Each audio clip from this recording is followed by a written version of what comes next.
আজকের সকালটা খুব সুন্দর। যদিও বা ভ্যাপসা যে গরমটা ছিল সেটা কিন্তু একদমই কমেনি।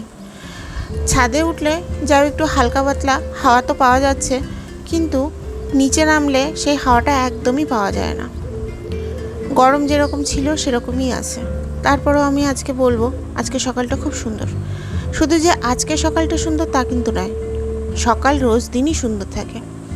আর রোজ দিনই আমি ছাদে উঠে এই সময়টা নতুনভাবে প্রেমে পড়ে যাই। আমাকে যদি কেউ জিজ্ঞেস করে যে সারাটা দিনের মধ্যে তোমার কোন সময়টা সবথেকে প্রিয়, তো আমি বলবো আমার কাছে সবথেকে প্রিয় সময় হলো সকালবেলার এই সময়টা।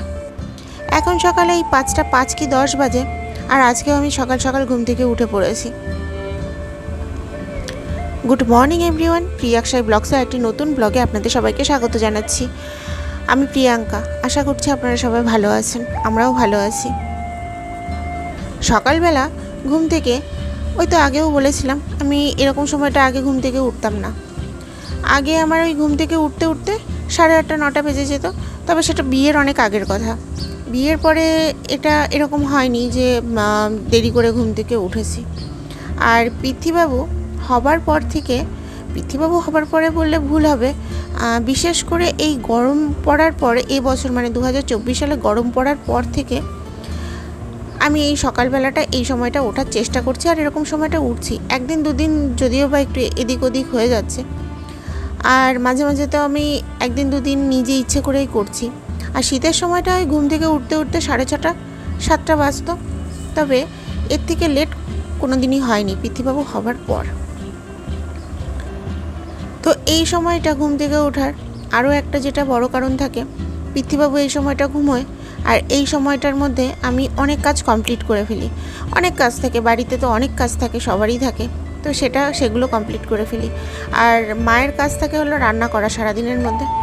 তো মা এখন এই সময়টা মানে ইদানিং মাও সকাল সকাল রান্না করে ফেলছে। মানে আমি মোটামুটি সকালবেলা 5টার সময় ঘুম থেকে উঠে মাকে মোটামুটি 7:30টার মধ্যে ছুটি দিয়ে দিই।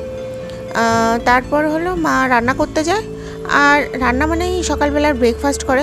তারপর আমরা ব্রেকফাস্ট করার পর আমি একটু রেস্ট নিই, ওই ঘুমিয়ে পড়ি মাঝে মাঝে, বা মাঝে মাঝে ঘুম হয় না, পৃথ্বীবাবুর সাথেই থাকি।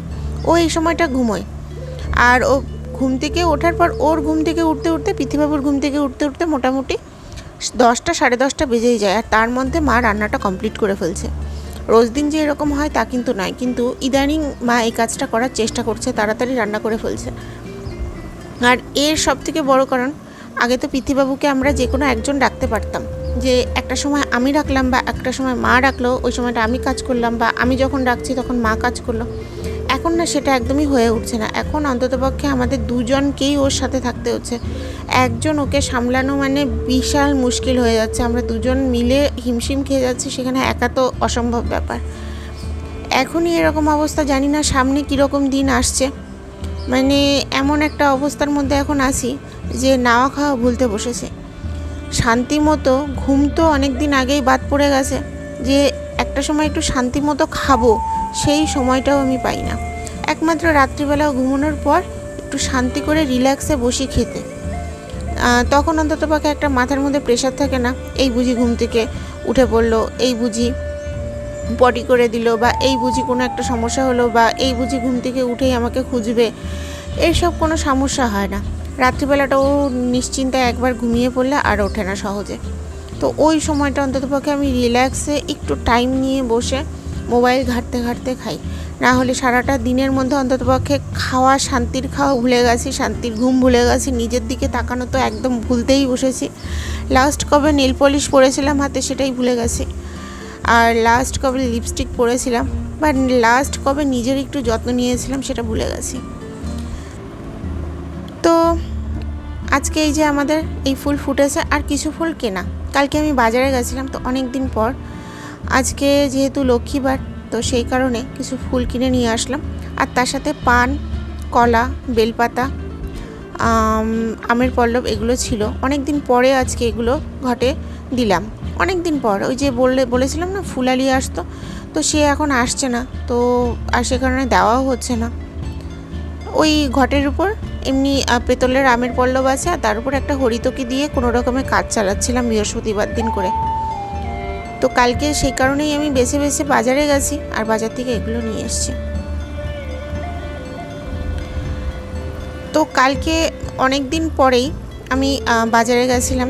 আগে যেটা হতো রোজ বুধবার বাজারে যেতাম শুধুমাত্র এই ফুল আনার জন্য। তারপর তো এখন ওই যে ফুলালি দিত, তো সে কারণে যাওয়া হতো না। তো এখন দেখছি সে আসছে না। যদিও বা এখনও যে আমার রোজ দিন যাওয়া হবে তা কিন্তু নয়, কারণ পিতৃবাবুকে বাড়ি রেখে ওই যে বললাম মায়ের কাছে একা ফেলে রেখে যাওয়া মানে মায়ের খুব চাপ হয়ে যায়। আসার পরে অন্ততপক্ষে মায়ের মুখের দিকে তাকানো যেন এতটা কাহিল অবস্থা করে ফেলে পিতৃবাবু। আর এই যে 4-5টা মেঘলা মেঘলা আছে ঠিকই, কিন্তু গরম কিন্তু প্রচণ্ড পড়েছে। আর এই যে আমি নিচে নেমেছি, মা না খুব তাড়াতাড়ি ফার্স্ট ব্রেকফাস্ট করে ফেলেছে। মা যদিও বা সব কাজই খুব তাড়াতাড়ি করে ফেলে, কীভাবে করে আমি জানি না। তো আমি নিচে নামতেই দেখছি মোটামুটি মায়ের পরোটা ভাজা কমপ্লিট, আর এই যে সেমাই করেছিল আজকে আর চা। কীভাবে যে এত তাড়াতাড়ি করে আমি জানি না। আর এই যে আজকে আমাদের দুপুরবেলার লাঞ্চে ছিল আজকে উচ্ছে ভাজা ছিল, ঠিক উচ্ছে না, উচ্ছে ঘ্যাটকল আর হলো কাঁঠালের বিচি, এগুলো ভাজা ছিল একসাথে। আর ছিল হলো আলু পটলের তরকারি, আর ছিল ডিম ভাজা। খাওয়াটা কিন্তু ভীষণ ভালোভাবে জমে গেছিলো আজকে। আর ছিল এই যে আমের টক, দারুণ ছিল আজকে খাওয়াটা। আর এই যে পিতৃবাবু এখন ঘুমোচ্ছে। আর যাই হোক, আজকে তাহলে এই পর্যন্তই রাখছি। আমার এই চ্যানেলটিকে আপনারা অবশ্যই সাবস্ক্রাইব করবেন, আর ভিডিওটি ভালো লেগে থাকলে একটি লাইক করে দেবেন। সবাই ভালো থাকবেন, সুস্থ থাকবেন। আবার কথা হবে একটি নতুন ব্লগে। ততক্ষণের জন্য টাটা।